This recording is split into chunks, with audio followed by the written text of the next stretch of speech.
स्वागत है आपका मेरे चैनल कॉमर्स गुरुजी पर। और आज हम स्टार्ट करने वाले हैं आपकी क्लास 11th कॉमर्स का इकोनॉमिक्स का चैप्टर। पहले मैं आपको बताऊंगा कि आपके जो क्लास 11th में इकोनॉमिक्स है वो क्या क्या है और कैसे है, इसके बारे में थोड़ा सा डिस्कस करेंगे। देखो बेटा, इकोनॉमिक्स में हमारे जो पोर्शन है वो दो पार्ट में आपका बटा हुआ है। एक आपका पार्ट है माइक्रो इकोनॉमिक्स और एक है आपका स्टैटिस्टिक्स। ये जो माइक्रो इकोनॉमिक्स का पार्ट है ये पहले 12th क्लास में हुआ करता था, लेकिन कुछ सालों से इसे 11th क्लास में कर दिया है। और क्लास 11th में एक डेवलपमेंट का बुक हुआ करता था, वो क्लास 12th में कर दिया है। बहुत से बच्चों में ये दिक्कत है कि उनके टीचर्स का ये कहना है कि क्लास 12th की बुक हार्ड है या क्लास 11th की बुक हार्ड है, वो हटा दी गई। बेटा ऐसा कुछ मत ध्यान दो। आपको कोई भी चीज़ अच्छे से अगर समझ में आ रही है तो वो आपके लिए हार्ड नहीं है, इजीली रहेगा, है ना। हम क्या स्टार्ट करने वाले हैं बेटा, मैं आपको आज स्टार्ट करूंगा माइक्रो इकोनॉमिक्स। चलिए स्टार्ट करते हैं। माइक्रो इकोनॉमिक्स का जो पहला चैप्टर है वो है इंट्रोडक्शन ऑफ माइक्रो इकोनॉमिक्स या some basic concept of micro economics. तो बेटा ध्यान से समझना, बारी बारी से। और बच्चे नोट्स इतने बेहतरीन बना रहे हैं ना कि बस ऑस्कर दे दूं उन्हें मैं, मुझे तो मिल जाए पहले ऑस्कर। हाँ बेटा, तो सबसे पहले समझना सर इकोनॉमिक्स क्या होती है। हम तो अभी आए 11th, हमें क्या मालूम इकोनॉमिक्स क्या होती है। भाई इकोनॉमिक्स क्या होती है, आपने देखा होगा हमारे ऑल ओवर इंडिया में हर चीज की किसी ना किसी तरीके से कमी चल रही है।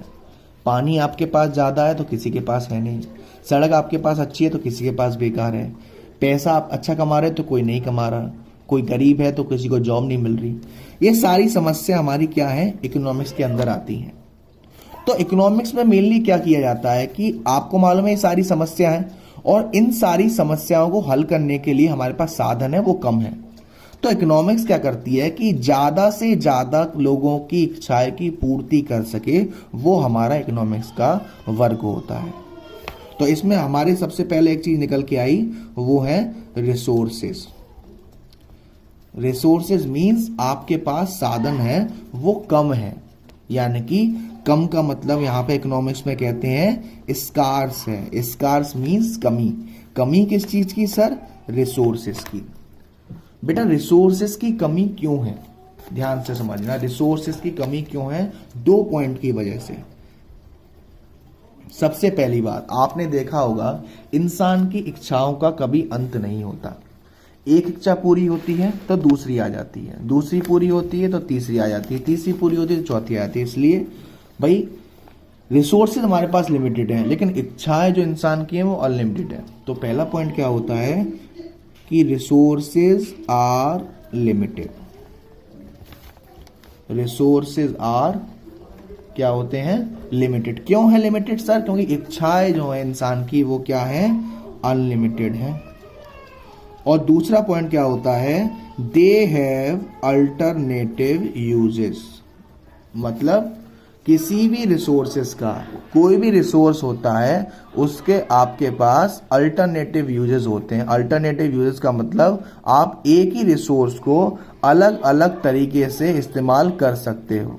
अलग अलग तरीके से मतलब पानी है, पानी घर में भी इस्तेमाल करते हो, स्कूल में भी इस्तेमाल करते हो, कंपनी है। सोर्सेस का कई तरीके से इस्तेमाल करना वो अल्टरनेटिव यूजेस कहलाता है। तो हमने क्या समझा अभी कि सर इकोनॉमिक्स में क्या होता है कि आपको मालूम है हमारे रिसोर्सेज क्या होते हैं, स्कार्स होते हैं। तो ये रिसोर्सेज इकोनॉमिक्स में ऐसे यूटिलाइज किए जाते हैं, यूटिलाइज मतलब यूज करे जाते हैं कि ज्यादा से ज्यादा लोगों की वांट को सेटिस्फाई कर सके। तो हमने यहाँ पे 2 से 3 चीजें पढ़ी।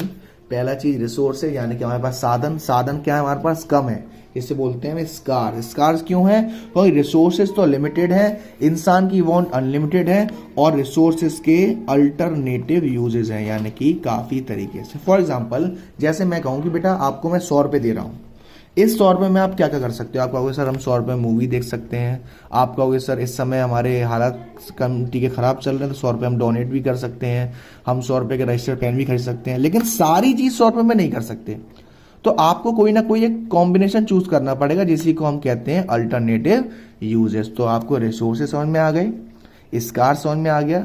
अब स्कार्स के बारे में समझेंगे। कंडीशन होती है स्कैरसिटी। यहाँ पे आपको पसीना दिख रहा होगा, ये मेहनत चल रही है आप लोगों के लिए, आप भी मेरे संग ऐसे ही करना है ना। इमोशनल कर देता हूँ बच्चों को मैं कभी कभी। स्कार्सिटी क्या होती है? स्कार्सिटी वो कंडीशन है जहां पर डिमांड ज्यादा है, मतलब मांग ज्यादा है, किससे? सप्लाई से, भले ही किसी चीज की प्राइस क्या हो? जीरो हो। मतलब स्कार्सिटी क्या कहती है? When demand exceed it's supply even it's price is zero. किसी चीज की प्राइस भले ही जीरो है फिर भी उसकी डिमांड ज्यादा है, सप्लाई कम है, उसे हम कहते हैं स्कैरसिटी। आपको याद हो बहुत पहले जब जियो की सिम आई थी, सुबह लाइन लगी करती थी मंदिर की तरीके से, बच्चे जाते थे, सुबह 5 बजे जाते थे और भरोसा ही नहीं होता था जियो की सिम लेके लौटेंगे या टांग पर हाथ तोड़वा के लौटेंगे। तो वो स्कैरसिटी थी, यानी डिमांड तो ज्यादा थी लेकिन सप्लाई उतनी नहीं हो पा रही थी, उसे हम कहते हैं स्कैरसिटी। यहां तक पॉइंट क्लियर हो गया। अब जो आपका सब्जेक्ट है उसके बारे में थोड़ा सा बताएंगे सर। माइक्रो इकोनॉमिक्स एक इसी का दूसरा पार्ट है मैक्रो इकोनॉमिक्स, वो आपको पढ़ने को मिलेगा क्लास 12th में। अभी यहां पे बात हो रही है माइक्रो इकोनॉमिक्स।